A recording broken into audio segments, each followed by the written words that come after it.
Hola, buen día. Muchas gracias. Gracias, María, por la invitación.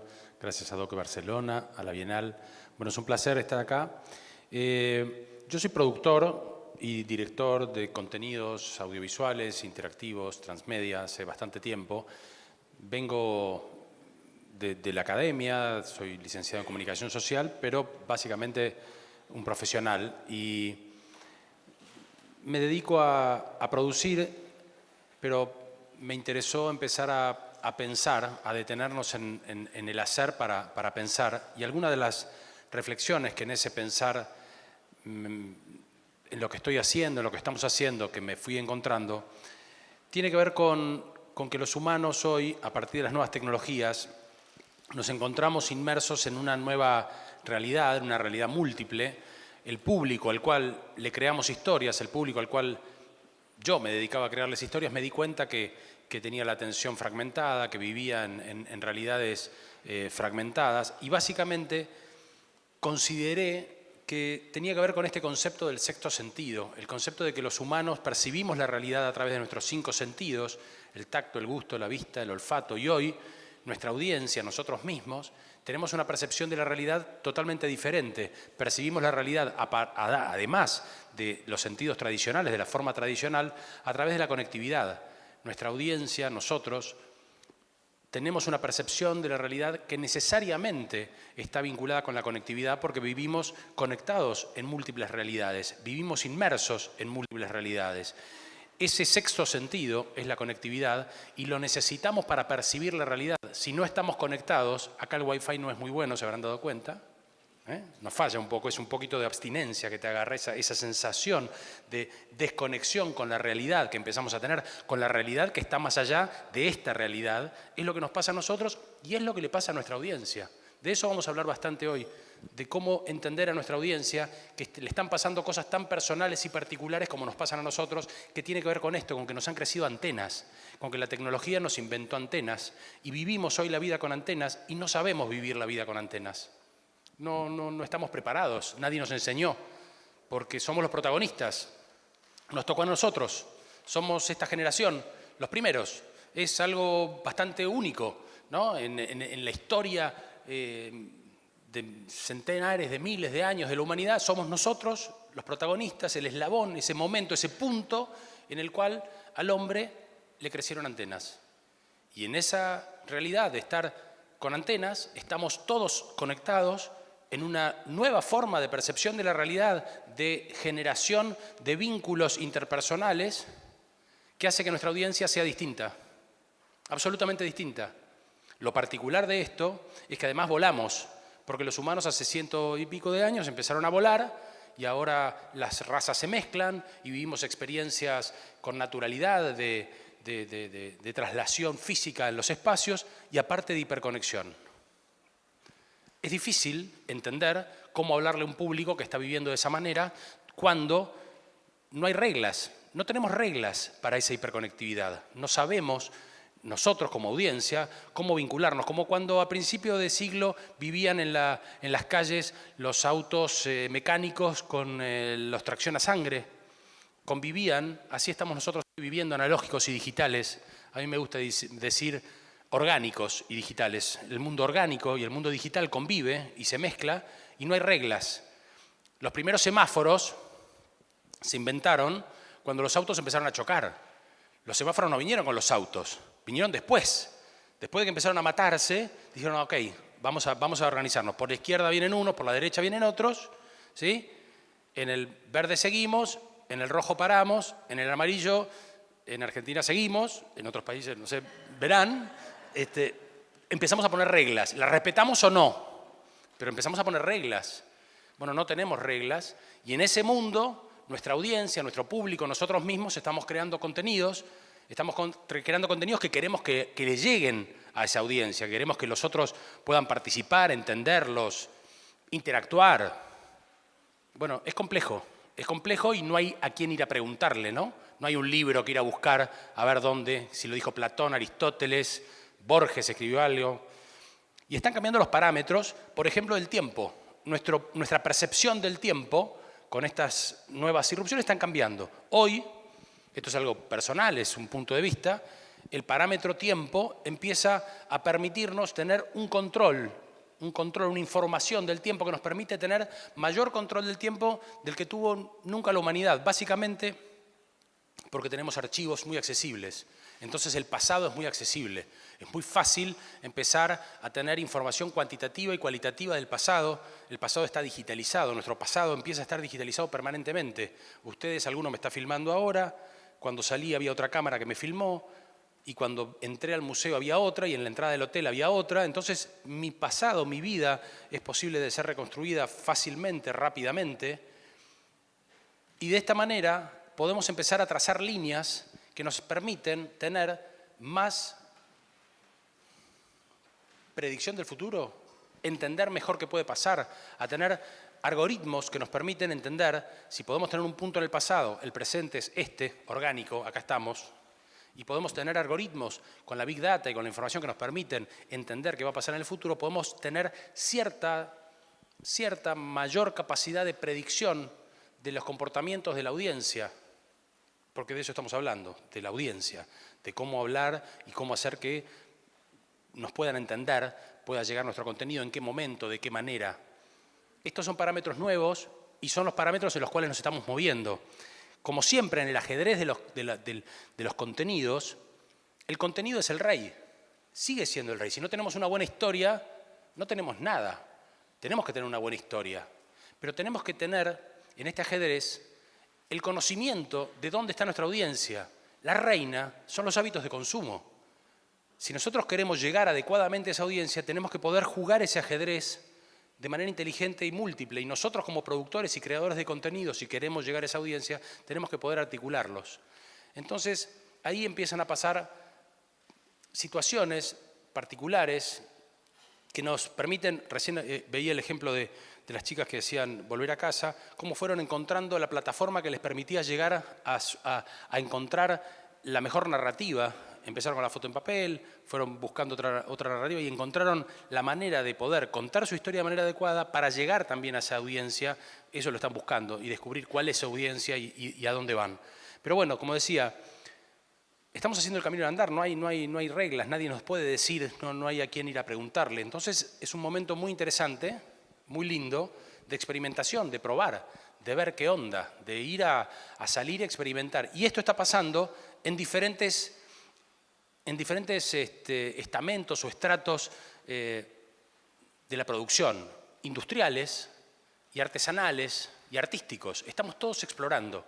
La industria está explorando a ver qué pasa y por dónde va, porque empieza a tener una crisis muy grande porque los hábitos de consumo de nuestros usuarios hacen que se vea menos tele, los diarios vendan menos papel, la gente vaya al cine de una manera diferente, vea el contenido on demand. Estos cambios en los hábitos de consumo generan movimientos muy fuertes en la industria y en general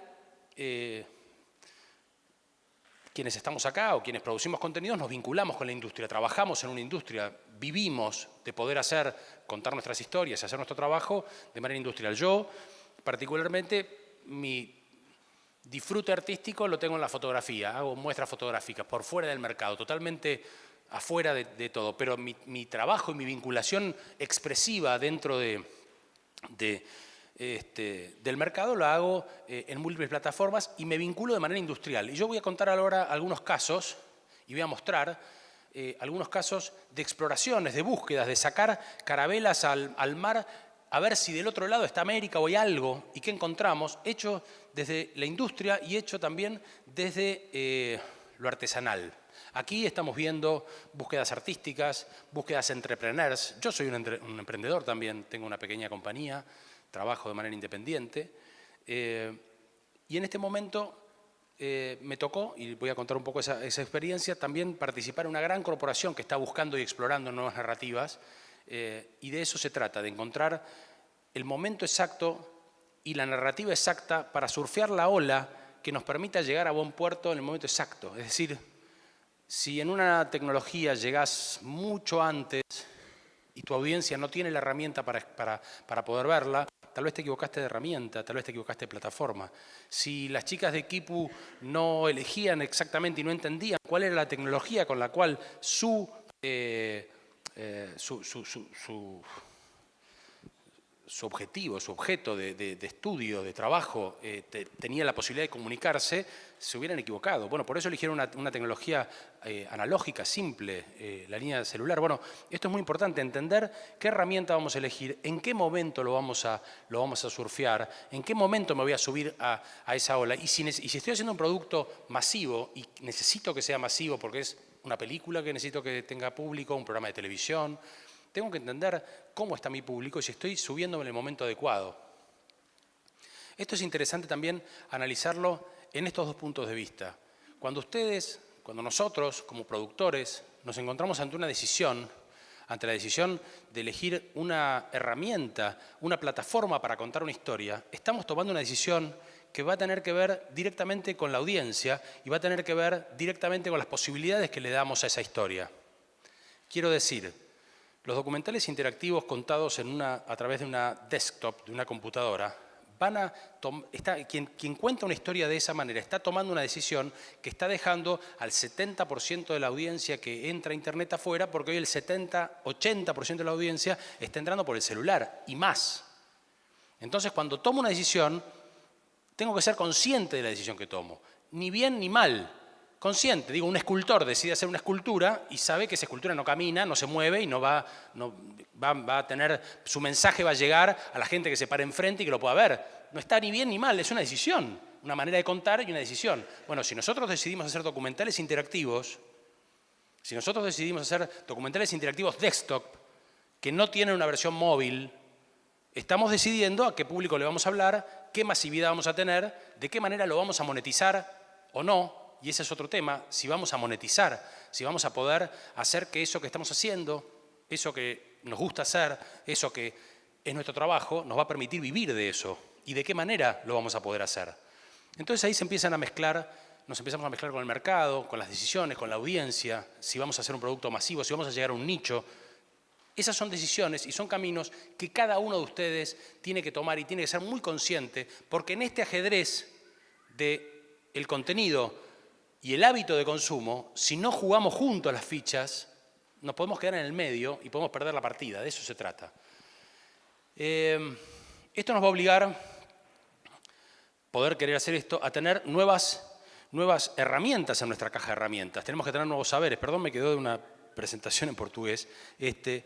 Tenemos que tener nuevos saberes, incorporarlos. Acá hemos visto cómo vamos incorporando nuevos saberes, programación, tenemos que tener gente que desarrolle aplicaciones. Venimos muchos de nosotros del cine tradicional, de la tele tradicional, y sabemos editar, sabemos iluminar, pero no sabemos narrar interactivamente, no sabemos de interfaces del usuario. Bueno, son conocimientos que tenemos que empezar a romper la zona de confort y amplificarlos para poder entender esa audiencia y darle a nuestras historias esas herramientas, esas posibilidades que estas herramientas nos facilitan. Eso no es simple, pero es definitivamente necesario. Y no quiero decir que tenemos que ser programadores. Quiero decir que tenemos que tener conciencia y saber pedirle y trabajar con un programador para poder encargarle el trabajo de manera adecuada, como hacemos con un fotógrafo, no sé, con un iluminador. Yo soy director o productor, no sé exactamente iluminar, pero sé cómo encargarle, cómo pedirle. Bueno, tenemos que tener conciencia y tenemos que prepararnos para eso. Y como decía antes, tenemos que entender cuál va a ser el éxito y el fracaso de nuestro producto en estos productos transmedia o multiplataforma, estas posibilidades expresivas que nos permiten las nuevas tecnologías de que una historia se cuente a través de múltiples plataformas. Los parámetros de éxito y fracaso son diferentes y son también personales o particulares de cada proyecto. Quiero decir, si hacemos un contenido que se expande en diferentes plataformas, cada plataforma tiene su manera de mensura particular y seguramente va a tener su manera de monetización particular, cada plataforma.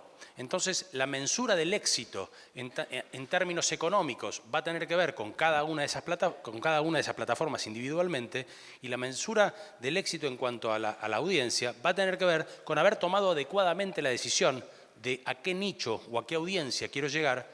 Y si me pongo en móvil, me pongo en desktop, voy a hacer un producto que tiene una aplicación audiovisual y va a ser televisivo, va a ser online, va a tener que ver directamente esa decisión con el éxito o el fracaso.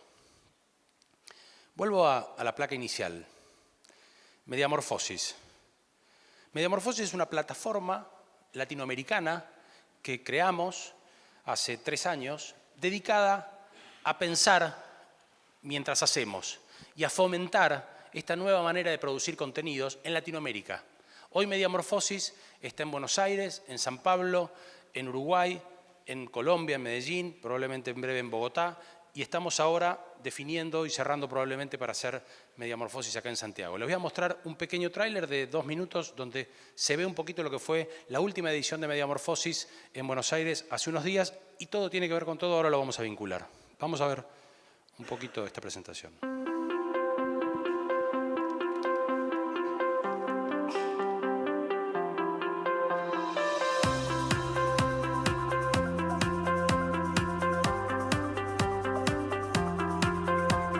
Mediamorfosis es un espacio para tratar de pensar y entender qué está pasando en los medios de comunicación, cómo cambian las tecnologías, que cambian todo el tiempo, y cómo nosotros nos vamos adecuando a ese cambio y vamos contando nuestras historias. Y los cambios son muy dinámicos y nadie tiene una receta, nadie sabe muy bien por dónde ir, pero hay gente que hace cosas y con esa gente nos vamos a encontrar.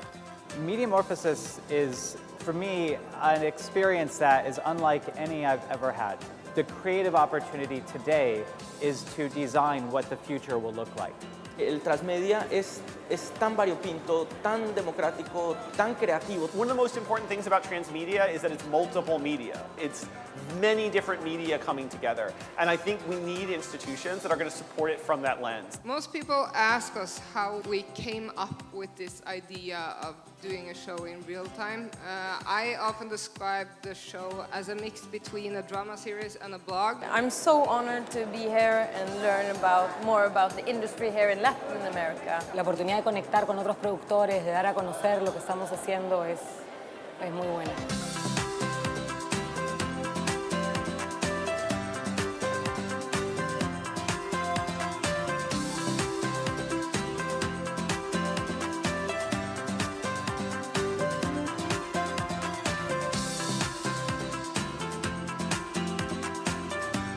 Nuestro eslogan como empresa es que el buen periodismo es buen negocio. Give yourself and your staff a chance to explore and fail. Sometimes you have to be allowed to fail. My first time in South America, my first time getting to know this culture, and it's really impressive the work that have been done around. Estamos pensando en, dentro de 5, 10 o 15 años, cuál va a ser la herramienta fundamental a través de las cuales vamos a contar nuestras historias.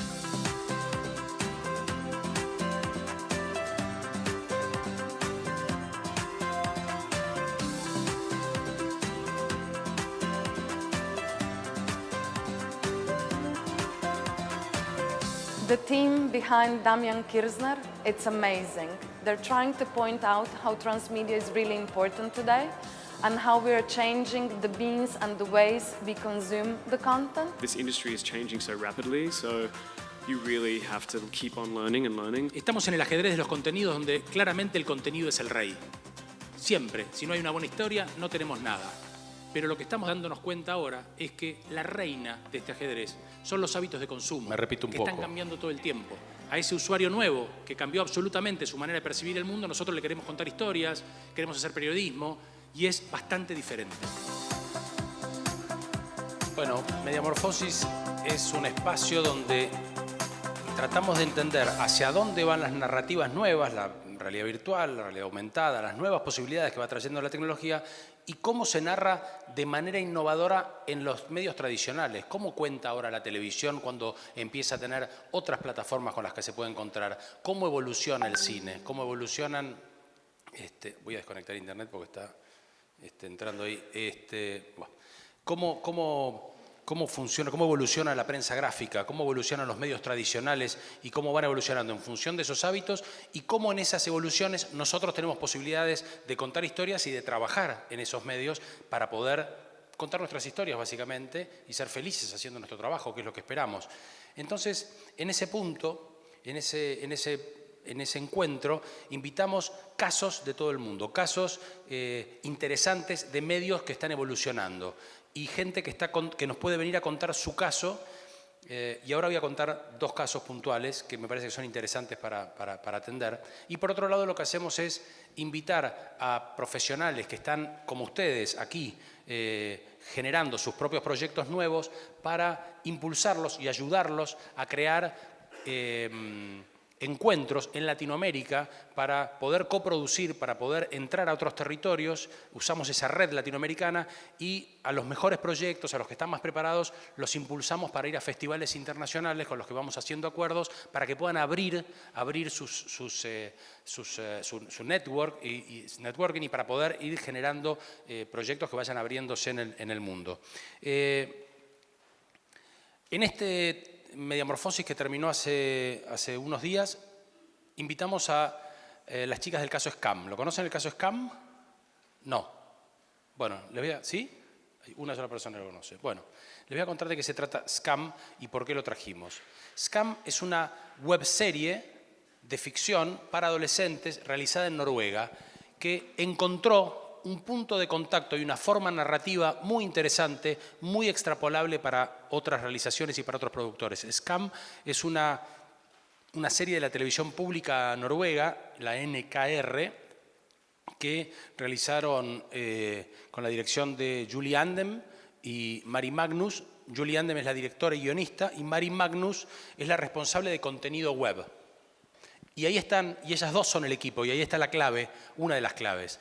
Les pidieron a ellas que investigaran y que trajeran a los adolescentes de vuelta a la tele pública noruega porque los habían perdido. No estaban mal los adolescentes en la televisión pública noruega.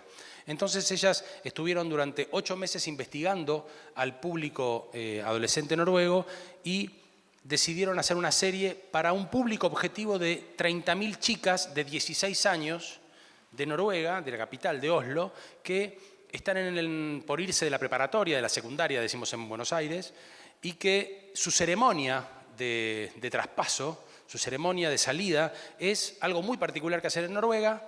En Argentina nos vamos a Bariloche de viajes de egresados, decimos nosotros, y tiramos bolas y se emborrachan todos durante una semana. Allá compran un ómnibus, un micro, entre todos los chicos compran un ómnibus, lo tunean, ¿sí? Se disfrazan todos, se trasvisten, se visten y se van un mes borrachos a recorrer Noruega. Esa es la ceremonia de Noruega. Esta es la historia de cómo un grupo de chicos fue, en ese punto fue construyendo su narrativa Julie. El punto interesante es que estudiaron mucho a ese público y decidieron contar la historia de la siguiente manera. En la web de la NRK, en la .com, decidieron hacerlo en la .com, ponen en diferentes horarios, aplican pequeños clips no en el sentido de que sea videoclips, pequeños cortos de acción, de ficción, que cuentan escenas de esta comunidad. Esas escenas se colocan en el tiempo en que las escenas suceden. Es decir, si en la escena están almorzando, ese clip se coloca en la .com al mediodía. ¿Correcto? ¿Hasta ahí se entiende? Bien. El punto es que cada temporada de la serie está contada desde el punto de vista de un protagonista. Ahí se ven, antes se veían a las chicas protagonistas. Hay una chica musulmana con toda la problemática del inmigrante, hay una chica gordita que no tiene el cuerpo perfecto, hay una chica muy mona, hay diferentes problemáticas, hay una pareja gay de chicos cada temporada se cuenta desde el punto de vista de uno de los protagonistas. Eso quiere decir que esos clips que se van colgando están contados desde el punto de vista de uno. Los otros protagonistas de la historia dialogan desde sus perfiles de los personajes en redes sociales en el momento en que eso sucede. ¿Se entiende? Los personajes, como si fuese tu tía, tu hermana o tu prima, que la tenés en Instagram, dialogan, pero son los personajes, en redes sociales. Inmediatamente después del almuerzo hay dos que no están en la escena, que están hablando y dicen, yo a este lo mato, mañana voy y hago tal cosa. Esa acción que están diciendo es tan importante como lo que pasó en la escena que acabamos de ver. Y la acción avanza en redes sociales, la ficción crece y sigue en redes sociales. Eso creó, a partir de entender en ese ajedrez a ese público y esos hábitos de consumo, un compromiso, un engagement, un enganche de su audiencia muy importante y empezaron a generar un seguimiento en redes sociales y una espera de que se vayan colgando esos videitos de toda esa comunidad fuertísimo, y fue la primera vez que se empezó a contar una historia audiovisual con una narrativa en múltiples plataformas que fue creando una comunidad que originalmente estaba orientada a 30.000 chicas de Oslo y que solamente se da por la televisión pública de Noruega y que no se sube a ninguna red, una comunidad tan activa que empezó a subir el contenido, empezaron a tener grupos de seguidores que empezaron a hacer mashups del contenido y a traducirlo a diferentes idiomas, y lograron tener, por ejemplo, un grupo de 100.000 adolescentes en Brasil y lograron tener 180 millones de views en China. Es decir, le apuntaron a 30.000 y le pegaron a 180 millones. Vamos a ver un poquito alguna escena, porque también es muy interesante, porque está desde la narrativa audiovisual, es muy interesante cómo cuentan. Esta es la historia de uno de los protagonistas de la historia, que es uno de los chicos gay que les conté. Gracias.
Este es el teaser de la temporada, que está contada desde el punto de vista de este personaje, con todas las sublecturas que tiene este teaser.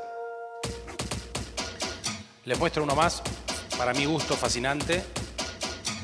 Esto es un mashup que hicieron unos fans de Latinoamérica.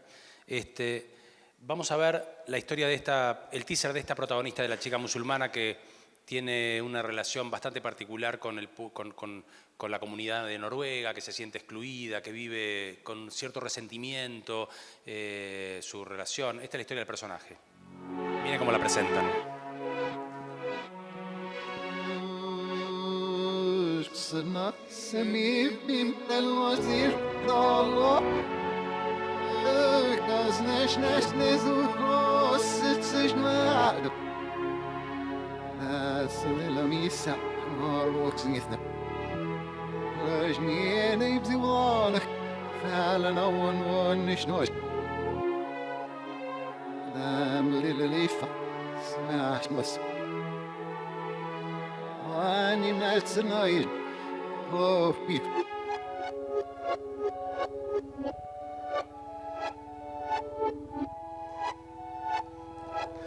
Como les decía, no tenemos por qué tenerle miedo a la televisión. Digo, nosotros, creadores, narradores de historias, podemos narrar historias de una manera muy inteligente, muy bella, llegar a un público muy masivo, entender a la audiencia y ser muy felices haciéndolo. Y estas chicas están yendo ahora están en San Francisco preparando la versión americana de Scam que está desarrollándose. Pero digo, me parece que es un caso, y por eso lo invitamos a Mediamorfosis el año pasado, de entender a la audiencia, de haberla estudiado, de entender cómo consume, dónde consume, y probablemente este caso revolucione las ficciones de la televisión, ¿sí? La manera en que están narrando cambie, lo está mirando el mundo este caso, cambie la manera en que las telenovelas, que están perdiendo audiencia, empiecen a vincularse con sus audiencias. Ahora les voy a contar un caso que no tiene nada que ver, hay que cambiarse el chip, sacarlo, y yo que soy un entrepreneur, les voy a contar un caso que me pasó a mí. Yo soy un emprendedor, tengo una productora, y fui convocado por el diario La Nación de la Argentina, que es un diario centenario, muy prestigioso y con una raigambre muy fuerte en la Argentina, a ayudarlo a cambiar porque cada día se vende un papel menos y si no cambia se muere. Y en esta búsqueda exploratoria de la que hablábamos recién, decide salir, sacar sus carabelas e invitar a tipos de afuera, como yo, para que nos metamos y los ayudemos. Y yo estuve durante 2 años como desarrollando toda la plataforma audiovisual, ayudando a La Nación a tener una narrativa audiovisual de una marca tradicional que tiene también submarcas, muchas submarcas, a poder narrar y contar sus historias y llegar a su audiencia a través de otra plataforma por una cuestión económica, pero por una necesidad de contarlo. Esta es brevemente la historia de La Nación. Esto es La Nación hoy. Es un diario que está muy vinculado con la historia de la Argentina, que viene cambiando su vínculo con la realidad hace un tiempo. Estas son imágenes del histórico diario La Nación. Se mudó hace unos años a una nueva redacción, creó su plataforma digital.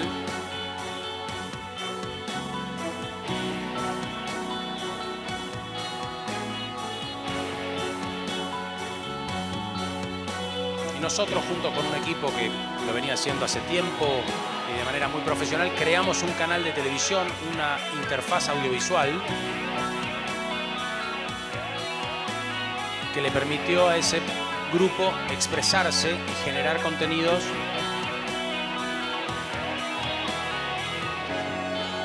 a través de una plataforma audiovisual también. Aquí está la construcción de los estudios y tal.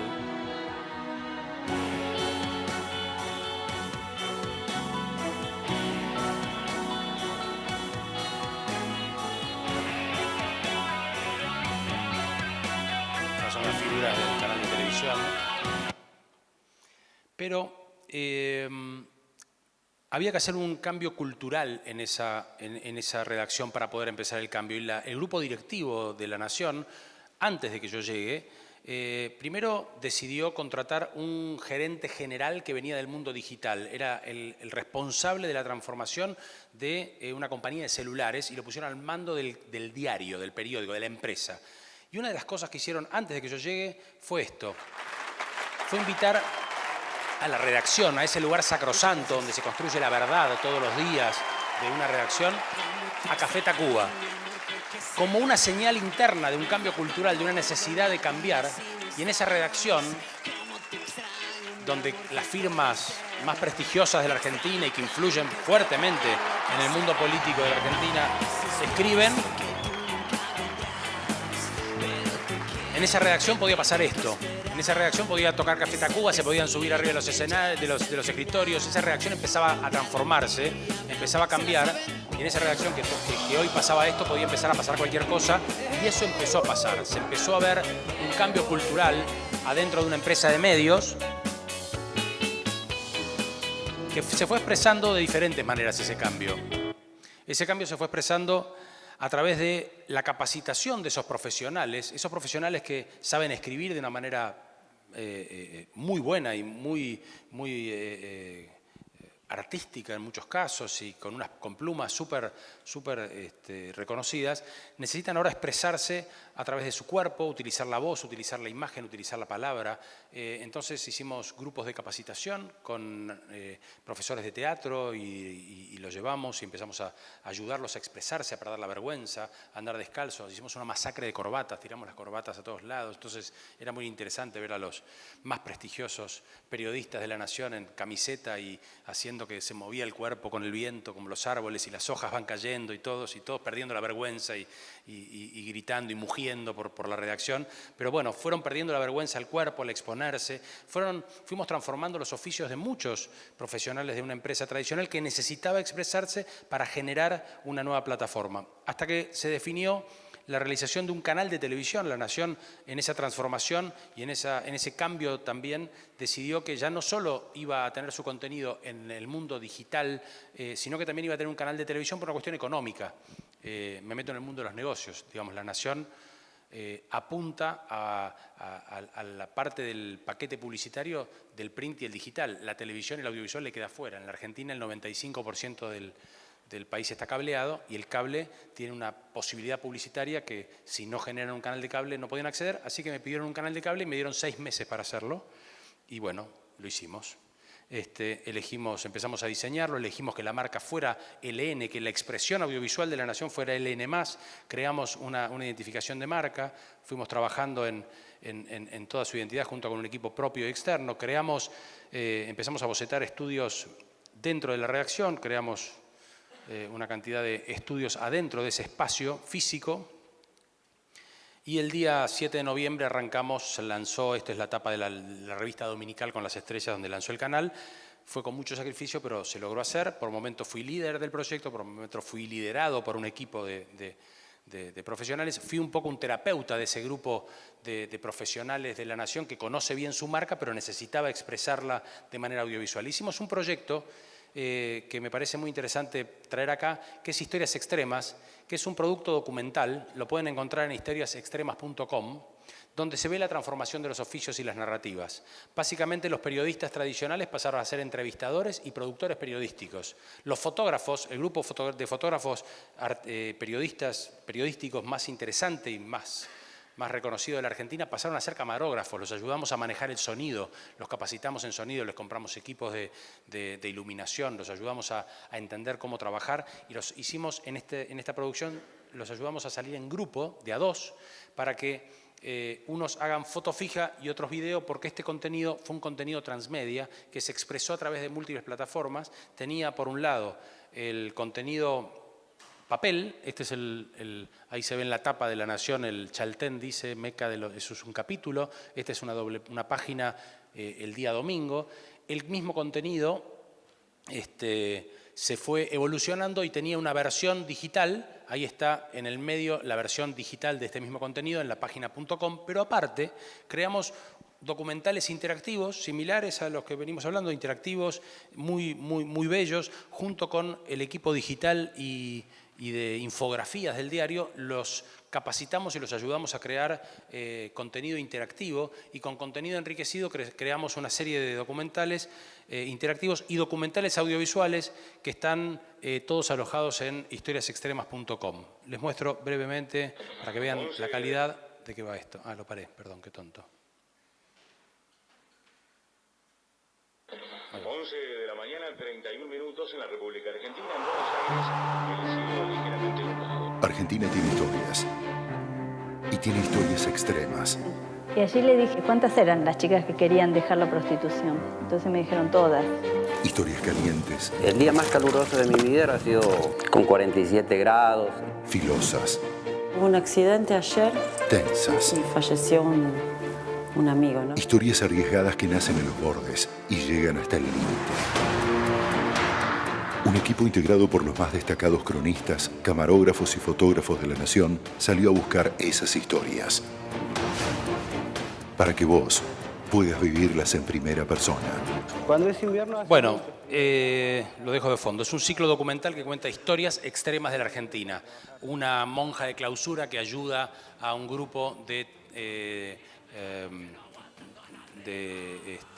travestis a dejar la calle para poder insertarse en la comunidad, una historia extrema de un grupo de gendarmes que cuidan la isla de los Estados y que son cambiados una vez cada 6 meses, viven solos durante 6 meses en el lugar más lejano de la Argentina o el lugar más caliente de la Argentina. Esto lo traigo para que vean una transformación de narrativa y de caso adentro de una corporación. Este contenido está alojado acá, está en una on demand, también entendiendo esos nuevos hábitos de consumo. Se salió por televisión el documental lineal en el canal de La Nación Más y aparte está el interactivo y el documental lineal a disposición ahí. Pero además La Nación quería contar historias de personas, quería que las historias periodísticas que se estaban contando se encontraran otra manera de contar. Entonces creamos este formato que se llama Padres e Hijos. perdón, creamos este formato Padres e Hijos. Vivimos rodeados de historias, de anécdotas, de experiencias. Toda nuestra vida está hecha de momentos. Este Santiago de bebé, en ese momento no tenía ningún botecito. Y muchos de esos momentos los transitamos con el apoyo o la alegría o la confianza de nuestros padres o de nuestros hijos. Siempre estamos de uno u otro lado.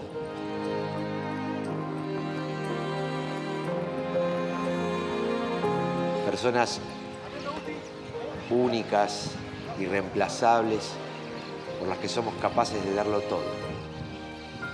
Todo. En el remis de casa a Ezeiza es donde siento que hice el mayor sacrificio de mi vida porque extrañaba mucho a mis hijos. Él viajaba mucho y cuando volvía nos gustaba estar con él y cada vez que íbamos al barco estábamos felices. Me pasaban muchas cosas feas a mí, Tuve muchos quilombos, pero superó todo. Siempre intenta darnos lo mejor y si nosotros nos va bien en algo, él está feliz. Hoy los invito a ver historias de abrazos, de ausencias, de reencuentros, fotos, pasado, presente, victorias y derrotas. Hoy los invito a ver historias de padres e hijos. Bueno, Historias de Padres e Hijos es un formato que cuenta de manera emotiva y emocional historias reales de ese programa, de este contenido. Aparte soy el director y el productor. Y bueno, creamos una serie de contenidos que fueron reflejando todas las marcas. Los voy a avanzar rápidamente. Había que trasladar la revista Olala, que es un producto femenino tradicional, a su versión audiovisual. Y lo hicimos, había que crear noticieros, había que crear informativos y en la redacción creamos informativos que respetaran ese discurso audiovisual de la nación en otras plataformas y fuimos trabajándolo. En definitiva, una mediamorfosis de un medio que ahora nos recibe a nosotros, los realizadores y creadores de contenidos audiovisuales, que antes no nos recibía y que permite la posibilidad de crear contenidos audiovisuales interactivos y donde hay nuevos espacios profesionales para poder generar contenidos. Todo este contenido finalmente está alojado en lanacion.com.ar y lo pueden visitar y revisar.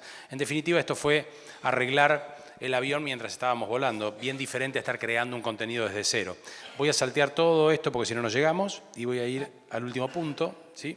Que es darles, esto lo salteo, algunas claves para los productores transmedia. Me parece que es interesante como colegas tal vez analizar y ver algunas claves muy concretas para crear contenidos hoy que estamos pensando en múltiples plataformas. Primero, como decíamos, entender al público, utilizar la Big Data, hacer research, investigarlo. El caso de los adolescentes noruegos es bastante interesante para ver la importancia y lo estratégico de entender a tu audiencia.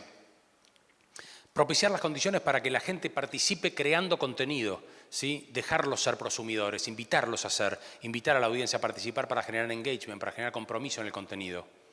Utilizar las nuevas tecnologías como herramientas. Esto que se dieron cuenta los chicos, mi historia la puedo contar mejor en realidad virtual, en 360, por eso lo uso. Incorporo la tecnología para poder narrar mejor en la medida que esa nueva tecnología me permite una nueva forma expresiva. La entiendo, la utilizo. Crear equipos interdisciplinarios y colaborativos, volver al concepto de cooperativa, de colaboración. Todos los que tenemos una historia sentimos que nuestra historia es la mejor, somos el 100% dueños de una historia que solos no la podemos contar. Necesitamos crear equipos, necesitamos compartir los espacios, necesitamos colaborar y en ese punto bajar un poco nuestro ego y entender que tal vez es mejor tener el 50 o el 25% de un todo y poder hacerlo y compartirlo y co-crearlo. Hacer contenidos inmersivos que de alguna manera nos permitan que nuestra audiencia se meta dentro del contenido, como lo hicieron las chicas de Scam sin utilizar realidad virtual o como lo hicieron las chicas de Volver a Casa utilizando realidad virtual puntualmente. Perdón, me dijeron que me acerque el micrófono, me olvidé. Hacer que el contenido sea interactivo, acercar la posibilidad de interactuar con el contenido. Generar encuentros físicos en estas múltiples plataformas. Cuando creamos contenidos en múltiples plataformas es muy importante y muy interesante mantener la posibilidad... ¿Se escucha? ¿sí? Mantener la posibilidad de crear encuentros físicos. Acá estamos nosotros en un encuentro físico. Por algún motivo, esto seguramente si lo buscan en la red está, pero acá estamos encontrándonos porque el encuentro físico tiene un valor diferente y cuando creamos un contenido, si las comunidades se pueden encontrar, esto genera mucho compromiso, genera una vivencia única, inmersiva de verdad, porque acá estamos, es verdad, es real y funciona muy bien y aparte permite otras formas de monetización. La gente paga una entrada por ir a un lugar y es más fácil monetizar en los eventos en vivo muchas veces que en los espacios digitales. Crear lo que yo llamo santuarios de encuentro, espacios únicos donde encontrarse. Pensar, y acá me meto un poco levemente en el mundo de la monetización, del negocio, pensar en que nuestro contenido se pueda monetizar con marcas B2B y que se pueda monetizar B2C, que la gente pueda participar y crear y participar también de alguna manera consumiendo o participando del contenido para que esto sea sustentable y podamos vivir de ese contenido. Pensar en contenidos globales. Yo he visto aquí contenidos artísticos en general, muy lindos y muy bellos, muy pensados para una comunidad. Pero si queremos hacerlos sustentables de lo económico, es interesante pensarlos en hacerlos más amplios, globales, o cuanto menos regionales, o cuanto menos hispanoparlantes. Y es interesante desde el momento en que empezamos a pensar, si queremos vivir de ese contenido, si queremos hacer una obra expresiva, tal vez esto no tiene importancia, pero si lo estamos pensando como un medio de vida, para poder hacer lo que sean escalables, que nuestro mercado no sea solo Buenos Aires, Santiago o mi pueblo, sino que sean globales, nos va a permitir escalar. Por eso ahí, y ahí articulamos con la plataforma Mediamorfosis para un espacio para encuentro y escalabilidad. Y por último, hacer prototipos mínimos y eficaces que permitan que quienes trabajamos y quienes recibimos este contenido lo podamos entender. Elegir qué parte de nuestro contenido multiplataforma es lo más interesante para mostrar y para explicar nuestro contenido para llegar al próximo paso. Esto es muy importante, es clave poder encontrar una parte. Puede ser un demo, un tráiler en audiovisual o lo que fuera, pero que ese demo permita ser una herramienta efectiva para eso. En definitiva y terminando, estoy totalmente excedido y pido perdón. Como dice Jean Piaget, el pensador de educación, ¿no? La inteligencia es la capacidad de adaptarse a los cambios. Creo que todos tenemos que tener la capacidad de poder hacerlo para poder sobrevivir. Los grandes medios, los pequeños narradores, los entrepreneurs, tenemos ese desafío. Muchísimas gracias. Gracias por invitarme.